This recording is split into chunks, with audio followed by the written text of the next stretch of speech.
ওইটারে ধরবো। কথা বলেন, কথা বলেন, কথা বলেন। এজন্য আল্লাহ বললেন ইনফিকুনা ফিস সাররাই ওয়াদ দাররা। আমার মুত্তাকি বান্দার প্রথম গুণ, তারা সুখে দুঃখে সব সময় দান করে, দানের ধারাবাহিকতা সব সময় অব্যাহত রাখে। যারা সুখে দুঃখে সচ্ছল অসচ্ছল সব অবস্থায় দান করে, তাদের নাম হলো মুত্তাকি। মুত্তাকিদের প্রথম বৈশিষ্ট্য দান করে। আপনারা দান করেন তো? কিশোরগঞ্জের ভাইয়েরা সবাই করেন? করেন তো? Take it as a reminder.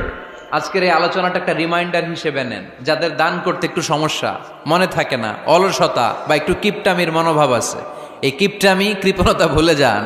দেন, দেন না একটু, আপনারা দিবে কে? বিশ্বাস হয়? দিলে বাড়ে, দিলে না দিলে কমে। কারণ আপনি দিলে আপনারে দিবে কে? তবে গোপন অবস্থায় দেওয়াটা উত্তম।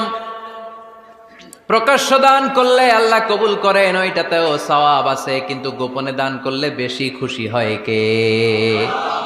গোপনে দান করলে আল্লাহর রাগ ক্রোধ কমে যায়। আপনার কোনো পাপের কারণে আল্লাহ যদি আপনার উপর রেগে থাকে, আপনি গোপনে কিছু দান করে দেন, ওই রাগটা মুহূর্তেই ঠান্ডা হয়ে যাবে। 7 শ্রেণীর ব্যক্তিকে আল্লাহ তাআলা আরশের নিচে ছায়া দিবে কিয়ামতের দিন, যেদিন আকাশের সূর্যটা মাথার কাছে চলে আসবে, জমিনটা তামার জমিন হয়ে যাবে, তৃষ্ণায় মানুষের জিহ্বা বের হয়ে কুকুরের মতো নাভির সামনে ঝুলতে থাকবে। সূর্যের প্রচন্ড কিরণ আর তাপে মাথার মগজগুলো গলে গলে নাকের ছিদ্র আর কানের ছিদ্র দিয়ে ভাতের মাড়ের মতো টপ টপ করে বেয়ে বেয়ে পড়বে। আল্লাহর আরশের ছায়া ছাড়া সেদিন আর কোনো ছায়া থাকবে না।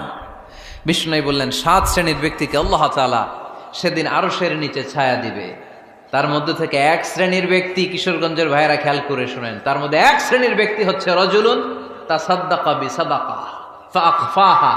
1 শ্রেণীর ব্যক্তি হচ্ছে ওই ব্যক্তি যে গোপনে আল্লাহর জন্য দান করে। হাত্তা লা তা'লামু শিমালুহু মা তুনফিকু ইয়ামিনু। এমন গোপনে এসে আল্লাহর রাস্তায় দান করে দেয়, তার ডান হাত কি দান করেছে বাম হাত টের পায় না। ডান হাত কি দিল, বাম হাত দেখে নাই। অন্য মানুষ জানা তো দূরের কথা, এই গোপন দান আমার আল্লাহর কাছে খুব প্রিয়। এজন্য একটু দান করার অভ্যেস করেন, অল্প করে করেন। আজকে যেই 5 টাকা দান করে দেন মসজিদে, 2 টাকার নোট থাকলে দান করে দেন, 1 টাকার পয়সা থাকলে দান করে দেন। দান করতেই হবে, কারণ মুত্তাকি হতে চাইলে এই দানের ধারাবাহিকতা কন্টিনিউয়াসলি এটা রাখতে হয়, এটা থামানো যায় না। সময় ভালো বেশি দিলাম, সময় খারাপ কম দিলাম, কিন্তু দিতে হবে। রাজি আছেন? আল্লাকা সিররুন ইনদাল্লাহ বাইনাকা আনতা ওয়া